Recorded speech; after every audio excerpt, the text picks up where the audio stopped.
Kung paano magsinungaling yung mga ulol. Kung paano sila magturuan, nakakatawa yun. Nakakatawa yung part na yun, di ba? Yan nga sa video ko, kahapon ata. Nakakatawa yun kung paano sila magturuan. Kaya nga, okay din. Okay din yung ginawa ni Aimee. Authority, wala akong pakialam kung wala kang authority as far as you're concerned. As far as this Iuwi court nyo, is concerned, you have to bring the body of the person. The claims that he has been illegally arrested, detained, you have to bring, paliwanag nyo sa amin. Problema nyo na yan kung paano nyo. Hindi ko naman sinasabing gustong-gusto ko si Senator Aimee at hindi ko rin sinasabi na ayaw ko. Ang gusto ko lang mangyari, masiguro ko yung boboto kay BP Inday Sara na hindi siya makonvict. Alright mga kayon, welcome back pa rin syempre dito lang sa Joe Malone TV para sa programa natin ay Issue ng Bayan. Ating pag-usapan, tunay na balita, walang kinakampihan, sumasalamin sa katotohanan lamang. Joe Malone TV po ang inyong lingkod. Isang like and share naman sa video natin mga kayon. Masayang-masaya na po tayo. Maraming salamat po. I-shoutout po na natin muna lahat ng mga viewers natin, OFW, pati na rin sa Luzon, Visayas, Mindanao, sa Pilipinas. Isang mega love shoutout sa inyo lahat. Grabe kayo sumuporta sa akin, sa mga Duterte vloggers, sa mga content creators, sa mga political vloggers. Maraming salamat sa tulong ninyo. Okay, i-shoutout po na natin yung mga members natin dito sa Joe Malone TV. Siyempre si Ma'am Queen O, si Sel Larry, Ma'am Milagros Chan, Franklin Porog, Lorna Tovera, Florina Dacumos, Rose Enriquez, Mary Jane Tabuada, Danny Mahos Bongo, Ma'am Lorna, Danny Ubaldo, Manik Sangko, pati na rin si JU Production. Maraming salamat po sa inyong lahat. Meron po tayong join membership button dyan. Kung gusto nyo magpa-member dito sa Joe Malone TV, pwede naman. Bakit hindi? Matabang binte. Okay? Maraming salamat sa mga viewers natin, sa mga OFW. Etong topic na i-discuss natin ngayon, napakasustansya. Napakasustansya. Pero bago yan, kanta muna tayo ng jingle ni Joe Malone. Di kami natatakot sa katotohanan. Boses ng masa aming pinapakinggan. Hey! Joe Malone TV, Issue ng Bayan, ating pag-usapan. Tunay na balita, walang kinakampihan. sumasalakit sa katotohanan lamang para sa mamamayan. Yeah! Totoo ang laban. Hindi puro drama, di rin chismisan. Lahat ng tanong may klarong kasagutan. Kasama ka dito sa diskusyon. Boses mo may halaga sa solusyon. Laging alerto, mapagmatya, trutang na di kami nagtitinag. Walang palusot, walang Dayaan, dayang servisyo, diretsong usapan. Joe Malone TV, Issue ng Bayan, ating pag-usapan. Tunay na balita, walang kinakampihan. Sumasalamin sa katotohanan lamang para sa mamamayan.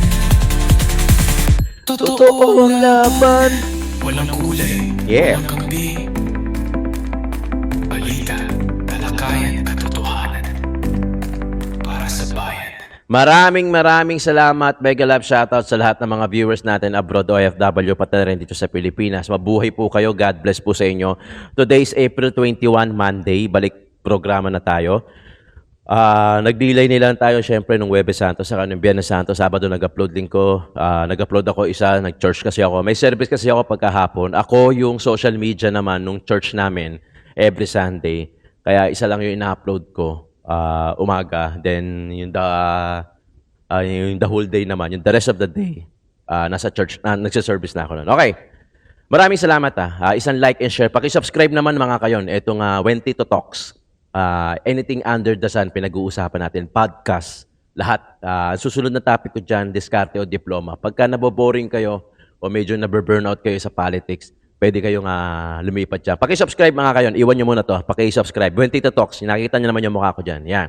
Wala pang 100 dyan. Tapos pagka mahilig ka sa pagkain, mahilig ka sa mga street food, comedy, mga kaululan, kabardagulan, Tito Jom, Tito ng ina mo. Paki-subscribe din. Yan, nasa 43,000 na tayo dyan subscriber. Ito yung mga ginagawa ko eh. Mas maganda makilala nyo ko. Mas maganda makilala nyo ko not just because I'm talking about politics. sana makilala niyo rin ako beyond politics. Like When Tito Talks, yung podcast kasi yun eh. Saka yung street food. Yung sa street food, marami yan. Kalokohan, madyan mo maririnig yung mura na, marami pa. Realidad, real time. Kung ano yung nakikita niya sa akin ngayon, yun na yun din ako sa personal. Di ba? Actually, mas kilala ako doon sa Tito Jom, sa totoo lang. Mas kilala. Pagka lumalabas ako, mas maraming tumatawag sa akin as Tito Jom. Hindi nga Jom Malone eh. Pero ito yung mas maraming subscriber. Anyway, sana makilala niyo ako. Sana makapag-live din ako soonest. Alam mo yun? Para hindi lang one way, hindi lang ako yung nagsasalita, pati kayo, nababasa ko yung comment nyo. Pwede tayo mag-topic sa comment nyo, di ba? Makakapag-live din tayo. Maraming salamat. Importante na paki-like and share yung video natin. Huwag kayo mag-skip ng ads. Paki-double check kung nakasubscribe na kayo. Yung mga bagong pasok, yung mga bagong dating, welcome po kayo sa Joe Malone TV. Meron po tayong mga channel sa baba that you can choose from. Hindi lang siya politics, When Tito Talks podcast. Hilig ko kasi to. Comfort space ko to. Ito nga podcast. I can talk the whole day even without visual na kayong pinapanood. Pero syempre boring yan. Mas maganda yung kahit paano meron tayong pinapanood para magandang datingan. Ano yan? Itong mga ginagawa natin, hilig ko to. Itong podcast, hilig ko to. Dati akong professor, dati akong teacher. Dati akong, hindi naman professor. Assistant instructor sa ABE, yung ABE na business yung hawak na ama. Pati na rin yung Adamson University, nagturo din tayo dyan ng psychology. So in short, hilig ko to, magsalita. Hilig ko magsalita, to tell you honestly. Okay, kaya siguro nandito tayo sa pwesto na to. Okay, ano pa ba? Maraming salamat. Thank you. Paki-subscribe, paki-double check, paki-click yung bell icon kung hindi pa kayo nakasubscribe. Paki-click na rin din yung subscribe button. Pagka yung bell icon, may all dyan na choices. Paki-click yung all. Okay? Pag-usapan natin politics, March 11, kung paano tinangay si Tatay Digong, kidnap, walang jurisdiction, may jurisdiction daw, walang TRO, walang habeas corpus, yung iba naman meron, tapos hanggang sa dumating sa point, magulo, hindi natin malaman kung sino paniniwalaan natin, di ba? Tapos lumabas yung mga tao sa kalsada, nagrally, nagsabi ng Duterte, dumating yung birthday ni Tatay Digong, pero yung sigalot, tuloy-tuloy pa rin eh, di ba? Tuloy-tuloy pa rin, inimbestigahan ni Senator Amy, first, second, third, nalaman natin na kung paano magsinungaling yung mga ulul, kung paano sila magturuan, nakakatawa yun. Nakakatawa yung part na yun, di ba? Yan nga sa video ko, kahapon ata, nakakatawa yun kung paano sila magturuan.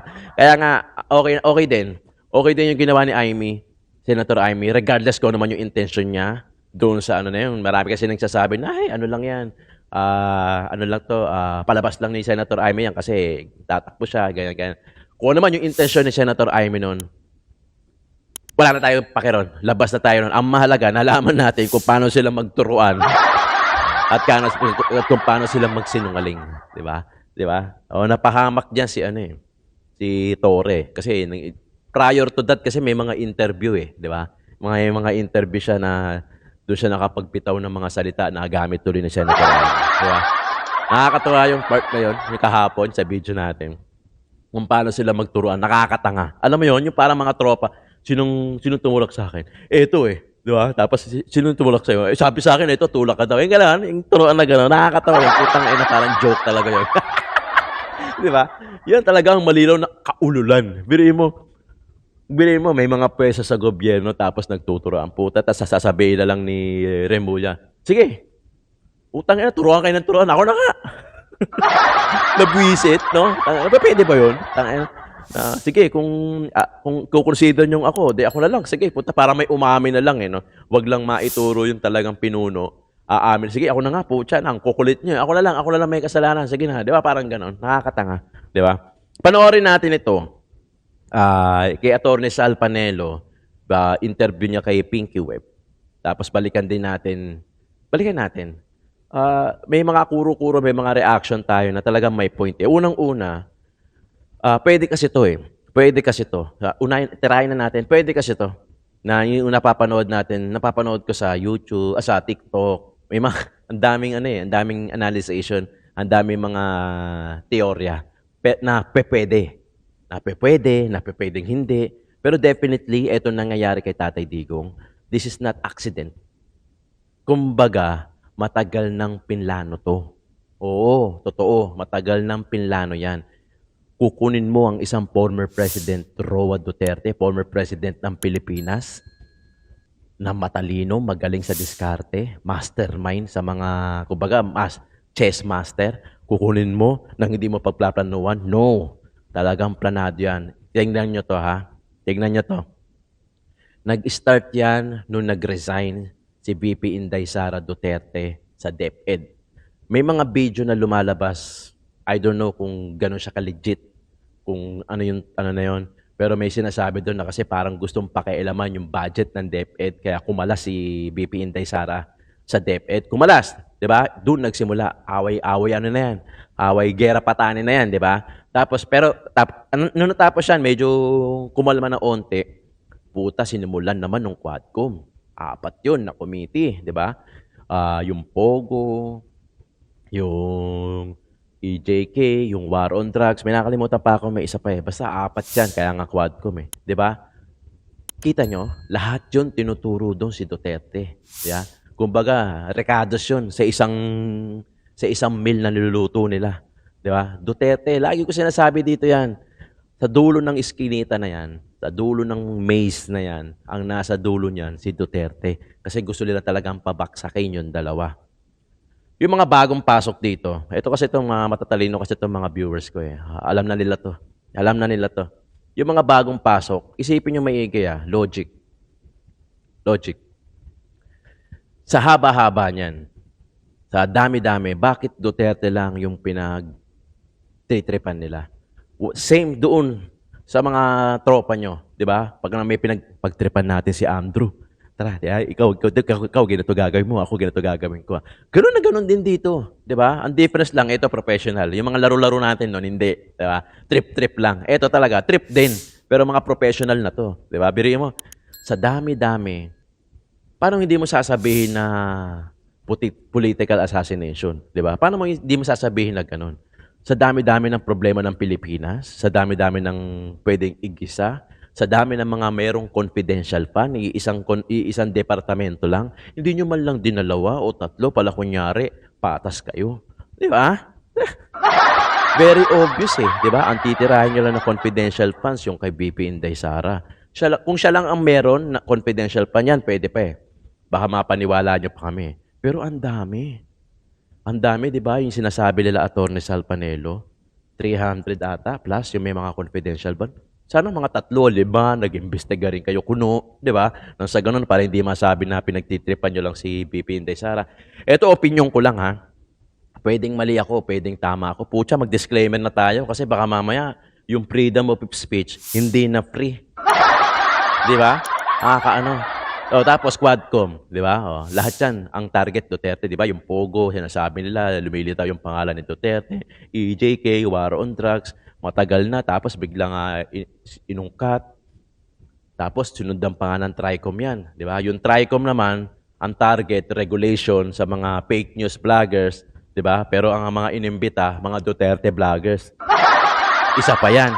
Hindi man lang kayo nag-imbestiga na hindi Duterte vloggers para talagang hindi halata. Di ba? Same do sa logic na ginawa nila sa confidential fund na tinarget nila yung sa DepEd lang. Maano ba namang 3 o 4 na opisina? Sa mga vloggers naman, maano ba namang kumuha kayo ng vloggers na iba? Grabe nangyayari. Nakakatakot yung ginagawa nila. Kung nagtagumpay sila ron, na gusto nila, sila pa rin ang nakaupo, sila pa rin ang hahawak sa tao. Nakakatakot yan. Ayawan na. Kung ako kayo mga OFW, wag na kayo umuwi.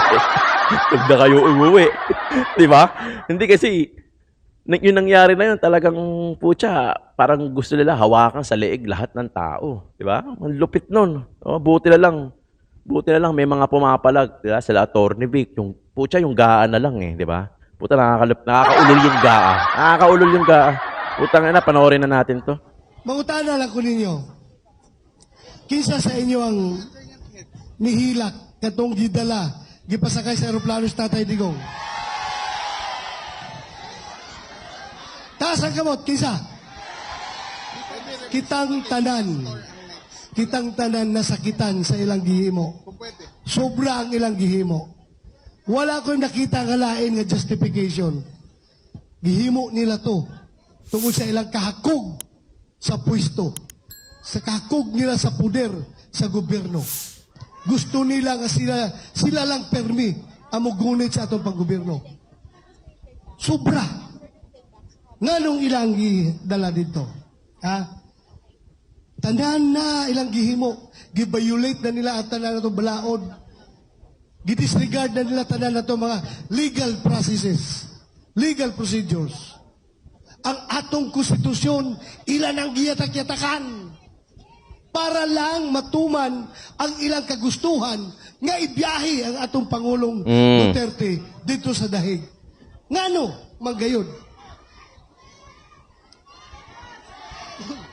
Gusto nila nga mairis ang mga Duterte diri sa natad pamulitika sa atong nason. Wa may lain yung rason niya na. Tungod kay nahadlok sila. Kay di mag yun na mapildi si Inday Sara. Bisag mo saon. Di yun na mapildi. Busa ako. Kahibalo mo, pagkahuman nila ng gihimo karon, ngayon lang kidnap si Tatay Digong, gidala nila dito sa dahig. O sa sunod lang buhaton, tanggalon sa pwesto pagka-vice presidente si Vice President Inday Sara. Musugot ba mo, anak? Musugot mo? Dili, di ba? Kay sobra na kay pagdaog-daog ka na. Tanan naghimo nila. Unsa man ta? Kita bang mga taga Mindanao? Kita bang mga Dabawinyo? Mga second class citizen ta? Dili ta pwedeng muhupot sa panggobyerno dito sa kahitasan. Gusto nila sila lang. Katanaw lang ka na to, mga second class citizen ta. Kung sila Pilipino, kita Pilipino po ta. Busa, ako hangiyo kaninyo, magkahiusa ta. Magkahiusa kita, dili ta magbuwag-buwag. Tungod kay kung magbuwag-buwag ta, dili ta respetuhon sa mga tambaluslos dito sa kahitasan. Alam nyo kung walang pumalag doon sa pagkahuli kay Tatay Digong, malamang ang kasunod si Senator Bato. 'Di ba merong nga napag-uusapan na nga yan na ang susunod si Senator Bato. Kung hindi nagkapalagan, kung hindi nagkaganyan nangyari kay Tatay Digong, malamang eto si Senator Bato. Malamang doon din. Ibabato rin to sa dahig. Akala kasi nila hindi papalag tayo 'di ba? Na-underestimate nila yung mga Duterte supporters sa totoo lang. Akala nila walang iimik, 'di ba? Akala nila walang papalag, 'di ba? Pero may pumalag, 'di ba? Pumalag tayo, 'di ba? Naging topic natin, naging content natin. Yung mga iba naman kudos doon sa mga lahat ng lumabas, mga Duterte vloggers na lumabas sa kalye, mga supporters na lumabas sa kalye all over the world. Yung mga nasa dahig, nasa ICC, shoutout sa inyo lahat. Lahat ng mga lumabas sa kalye all over the world na sumigaw ng Duterte, shoutout sa inyo, kudos sa inyo. Dahil sa inyo, lumilinaw at lumilinaw lang na talagang ang gusto ng administrasyon, sila lang ang gustong humawak sa mga tao, sa gobyerno ng Pilipinas. Wala na 'Di ba? Ang gulo na. Kaya nga sabi ko lagi, inggit na inggit ako doon sa mga OFW. Sorry Kasi kung ako mag-abroad, magtatrabaho ako dyan bilang vlogger siguro,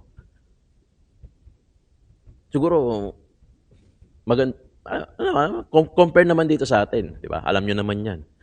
Siguro, maayos ang buhay ko lalo, di ba? Kunin ko yung pamilya ko. Tapos, dala lang kami, makisama ka lang sumunod ka lang naman di ba? Obedience unlocks difficulties. Pag sumunod ka, hindi ka mahihirapan. Sa abroad, ganun di ba? Tama ba ako, mga OFW? Pag sumunod kayo sa law nila, sa gobyerno nila, syempre, madali na. Di ba? Parang no ID, no entry lang yan. Di ba? Pag hindi mo binitbit yung ID mo, kulitan kayo ng guard.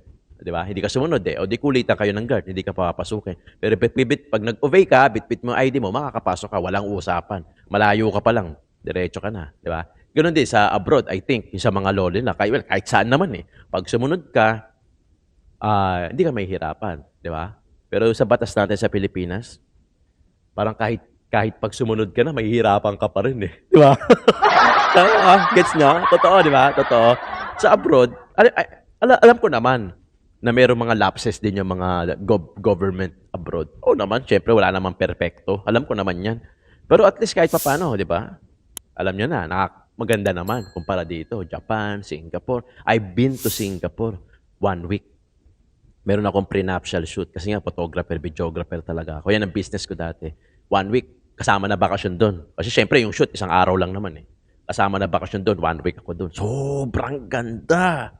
Sobrang ganda. Yung gasoline station, hindi mo makikita kung saan-saan. Yung mga taxi, nagbabalik ng sukli. Kahit na, di ba, sanay tayo na, hindi, okay na. Pipilit nila, ibabalik nila yung sukli. Yung mga poste nila, sandamakmak na CCTV. Kakain ako ng McDo, hawak ko, barya. Barya ang ibabayad ko kasi, di ba, malaki ang ano nila ron. Sa atin, yung barya mo, pang candy na lang yan, saka pang yosi, di ba? Hindi naman ako nag-yosi. Ang ganda sa Singapore. 'Di ba? Walang umiikot-ikot na mga kapulisan, sandamakmak na sa CCTV. 'Di ba? Sobrang ganda. Yung mga time na 1 week pa lang yun, partida, 1 week pa lang, ayoko nang bumalik ng Pilipinas. Totoo. Yun ang mararamdaman mo pag nag-abroad ka, tapos pumunta ka sa mga magagandang lugar.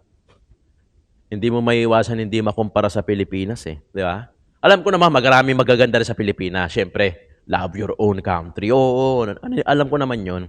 Marami maganda. Hindi pa ako nakapunta ng Cebu, hindi pa ako nakapunta ng Davao. I'm sure magaganda dyan sa mga lugar. Siquijor, Palawan, yung mga Boracay nga, hindi pa ako nakakapunta eh. Di ba? I'm sure naman, marami rin naman magaganda rito. Ang nagpapapangit lang naman talaga rito, gobyerno. Di ba? Yung mga gobyernong kawatan, kurap. Diyan ka na mapapailing. Pero marami maganda sa Pilipinas. Yung mga abroad nga, sila nga pumupunta rito, naglulustay sila ng pera dito para mag-enjoy. Samantalang tayo rito, hindi makapag-enjoy. Di ba? May 12, pakiusap lang ha. Pakiusap lang. Alamin nyo kasi, gawin nyo kasi yung trabaho nyo, huwag kasi kayong tamad. Huwag kasi kayong tamad. Yung mga boboto sa May 12, alamin nyo kung sino iboboto nyo. Hindi yung base lang sa guts, sa feelings, sa okay to, mukhang okay to, boboto ko to, shade. Ay, naku, yung itsura niya, mukhang hindi gagawa na mabuti, shade. Huwag ganon. Huwag ganon klaseng basehan. Gawin nyo yung assignment nyo, basta hanapin nyo yung character, yung personality, yung track record. Pwede nyo i-google, may mga official pages yan, pwede kayong magtanong. Kasi hindi natin ginagawa yun eh. Hindi ginagawa ng mga ibang Pilipino yun eh. Ang gusto nila, pagdating ng May 12, pak! Puta, para nanguhula, no? Uy, okay to ha. Mga maganda pangalan nito. Poking ilan to ha. Picture natin, shade natin. Di ba? Huwag na ganon. 2025 na. Otherwise, baka magkatotoo yung sinabi ni Robin Padilla eh. Ni Senator Robin Padilla na ayaw na magbago ng Pilipino eh. Ginatulan tayo. Di ba? Unless, totoo na yun. Puta, baka mamaya, baka balang araw, yun na rin yung sasabihin natin. Puta, nakakasawa na. Ayaw naman magbago ng Pilipino, bahala na kayo dyan sa gobyerno, magkagulo-gulo kayo. Basta ako, magtatrabaho ako habang buhay para mabuhay ko yung pamilya ko. Ganun na lang, settle na tayo sa ganun, di ba?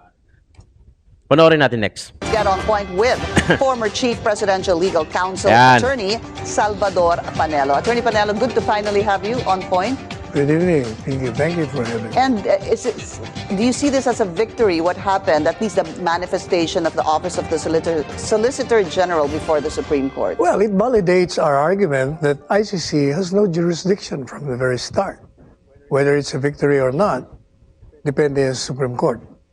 Pero para po sa inyo, we need to kind of break it down in a way that to understand it better. This is with regard to the habeas corpus petition filed by Kitty, who you represent, am I correct? Yes. And then the other case that, if I'm not mistaken, Attorney Harry Roque represents for Congressman Pulong Duterte.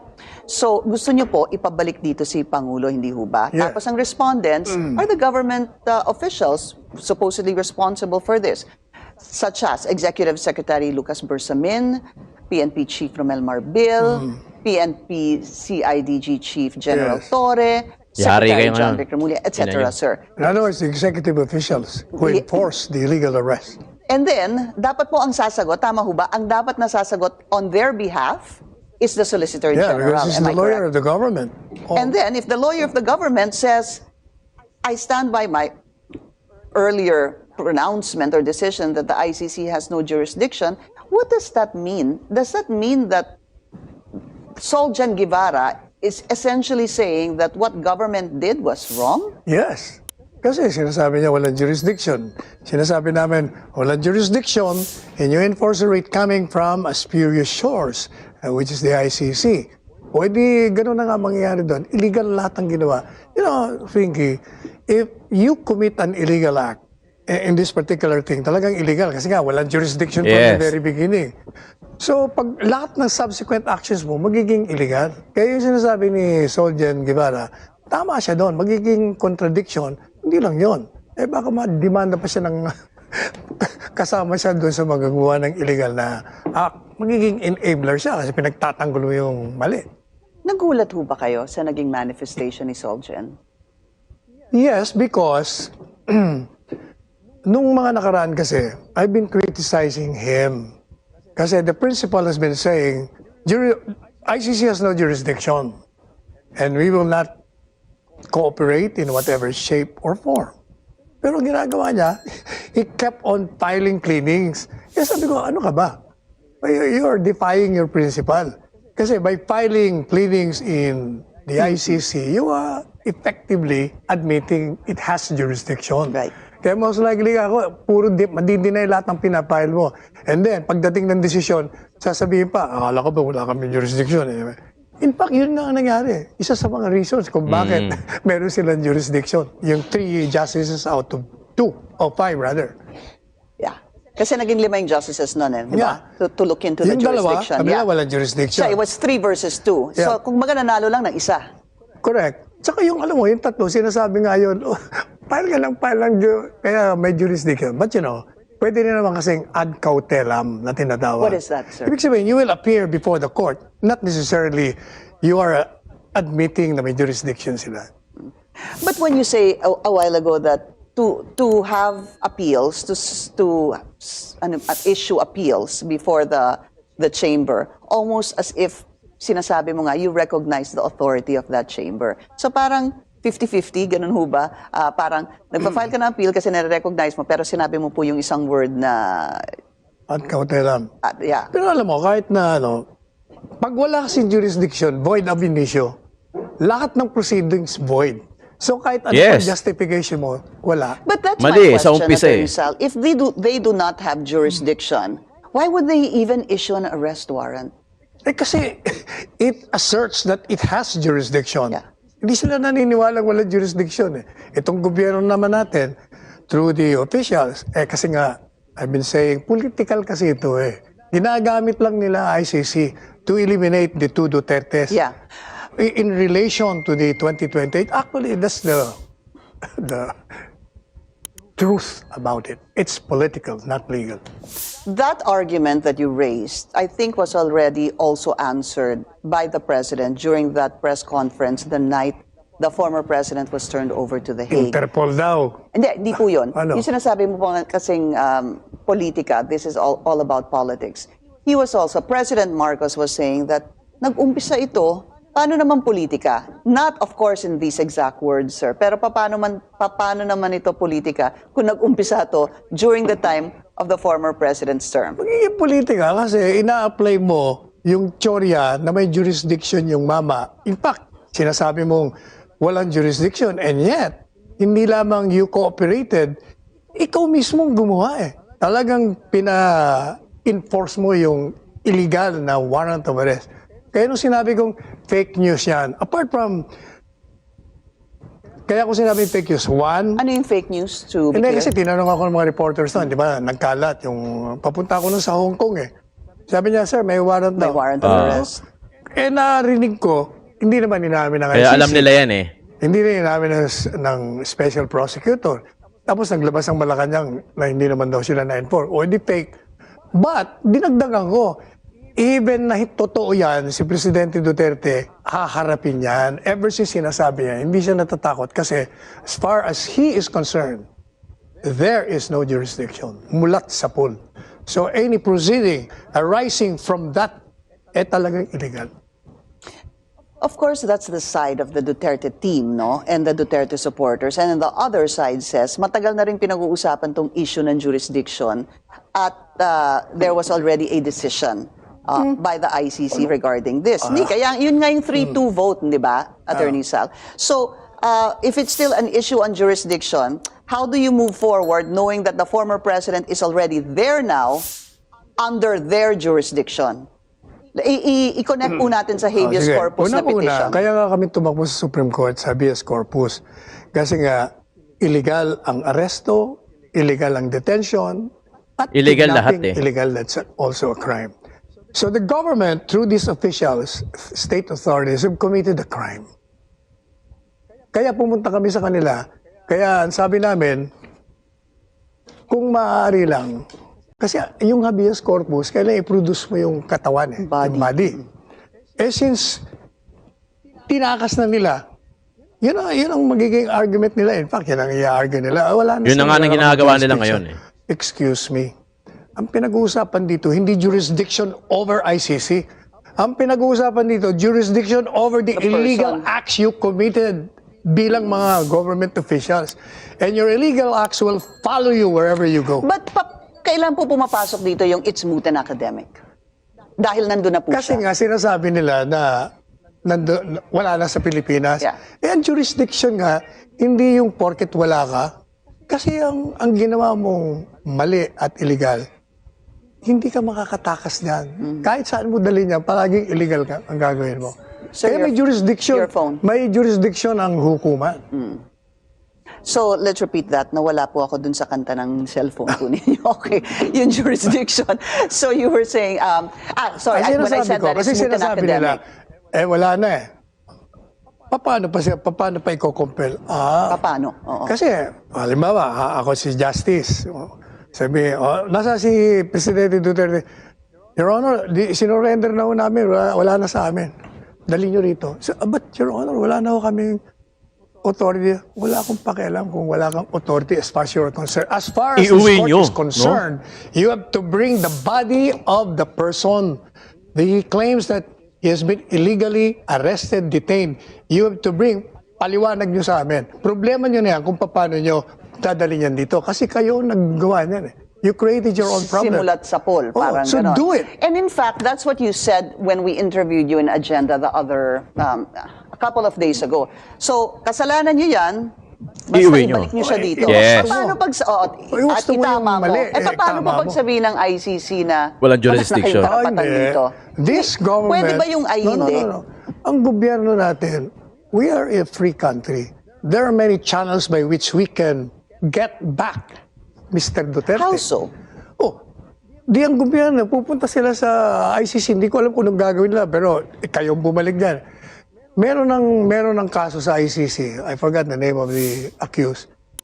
Kinuha nila, pero binalik nila nung sinabi ng gobyerno na balik nila sa amin yan. There is a case? Yes, there is a case. Do you know which case? You don't recall? Hindi ko ma-recall, pero text ko siya, titignan ko Yeah. ulit yung mga pangalan.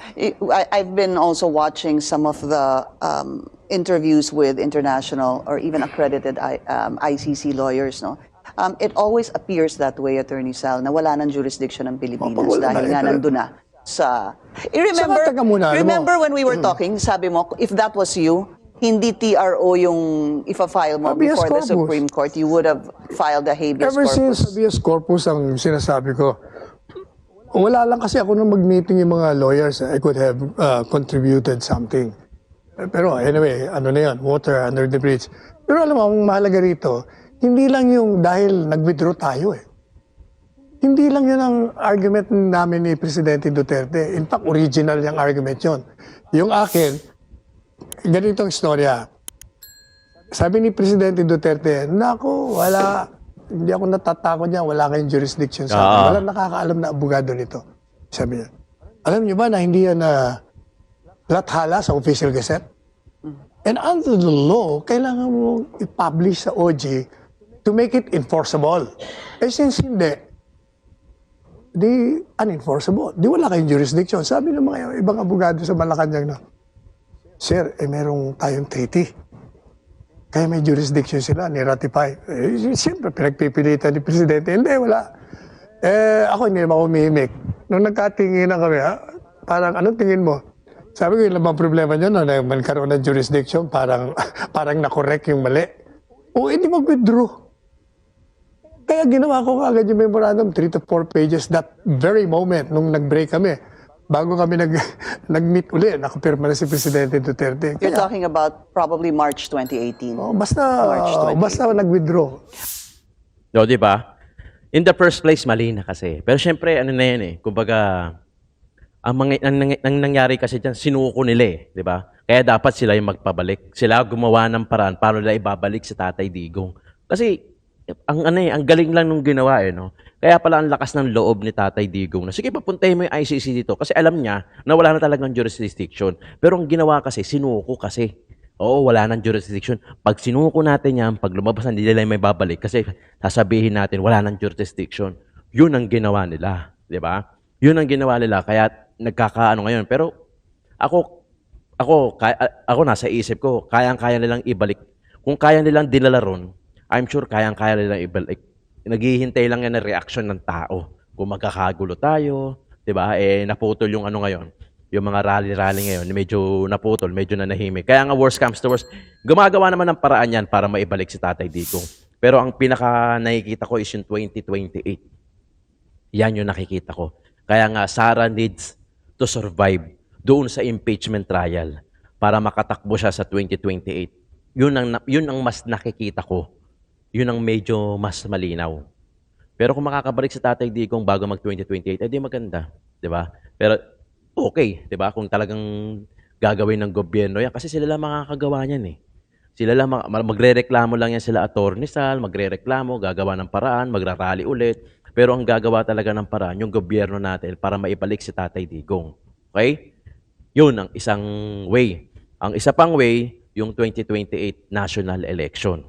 Pagka na-survive ni BP Inday Sara to sa June, July, yung impeachment trial niya, sigurado mas lamang na at baka 100% na natatakbo siya sa 2028. Kasi nung sinabi niya yun sa Hong Kong, sabi lang niya, kinoconsider pa lang niya eh, di ba? Okay naman yun. Siyempre, di naman siya magbibitaw ng salita kaagad eh. Pero siyempre, automatic yan na pagka vice president ka sa susunod na election, malamang ang tatakbuhin mo, president na. Kasi hindi naman, bihira naman yung vice president ka, tapos sa susunod na election, na tilakbo mo, congresswoman, o kaya congressman. Di ba? Bihirang-bihira naman yung gano'n, o kaya parang wala naman.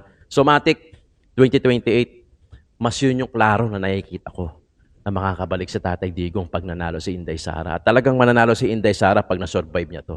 Kasi talagang marami nang nakakapansin, marami nang naiinis sa current government natin ngayon. Totoo naman eh. Panoorin natin to Hindi last. ito bago at siguro maintindihan na lamang ako na hindi na tama ang landas ng administrasyon na nanghihinayang talaga ako para sa akin malaking trahedya sa amin to. Hindi po ba kayo nag-worry baka mas lalong lumala yung rift between you and PBBM because of this political ad highlighting yung mga problema ng kanyang administrasyon? Palagay ko, ako na yata ang nag-highlight noon pa eh. Hindi naman ito bago. Talagang ilang beses ko Totoo na. naman. Hindi pa na-inaugurate yung aking kapatid. Abala na ako sa smuggling at sa sitwasyon ng acting mga magsasaka. Abala na ako sa presyo ng mga bilihin at sa kakulangan ng maayos na trabaho dahil walang investor kapag ganito tayo kagulo. At higit sa lahat, hindi ko talaga maintindihan kung ano ang nangyayari at sino ang namamahala sa palasyo na imbes na tutukan ang sadyang problema ng bansa kung ano-anong pinapasukan na paghihigante at pang-aapi. Hindi kami naggalaban, hindi kami tunggalian sa napakahabang panahon, halos 4 na dekada, para lang mang-api ng iba. Hindi ito ang turo ng aking ama. Kaya hindi ko alam kung saan ito nanggagaling at hindi ako papayag ng ganito. So, Alam hindi- naman ninyo noon pa di ba? Hindi pa nakakaupo, inauguration pa lang, abala na ako sa smuggling ng agricultural product, abala na ako sa mga magsasaka at sa ating land reform. Abala na tayo dun sa Maharlika Fund, dun sa People's Initiative na babaguhin sa pamamagitan ng suhulan ng ating saligang batas. Abala na ako sa budget ng 2024 at Isa pa yan. 2025 kung saan Yung linusay budget ng na yan. bonggang-bongga ang pera ng bansa. Di ba? Yung budget na yun, tignan mo. Well, in fairness naman kay Senator Amy, hindi pumirma yan, Hindi pumirma yan sa GAA kasi alam niya may blanco. 'Di ba? Kaya nga kaya nga dito sa atin, let's be transparent.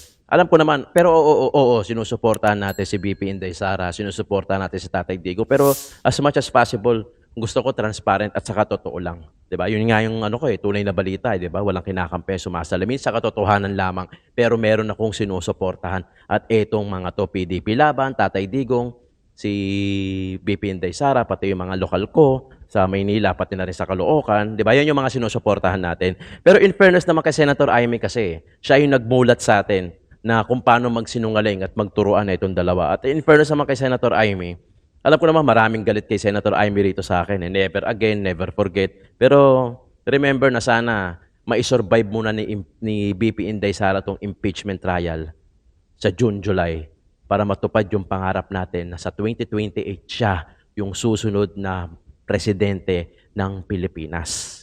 Yun yung hiling ko, di ba? Okay naman yung never forget. Okay naman, I respected your opinion, guys, mga kayon. Kung talagang ayaw nyo kay Amy, walang problema sa akin yon. Gusto ko dito transparent. Ayoko yung tayo na lang nandito, ako yung pinapanood nyo. Tapos kayo naman yung audience ko na para mase-separate pa tayo. Kahit na yun na yung nangyayari sa kanila eh. Di ba? Maharlika, ayaw kay Senator Amy. Banat Bay, ayaw din. Di ba? Si Harry Roque, ayaw din. It's okay. It's okay. Wala namang problema.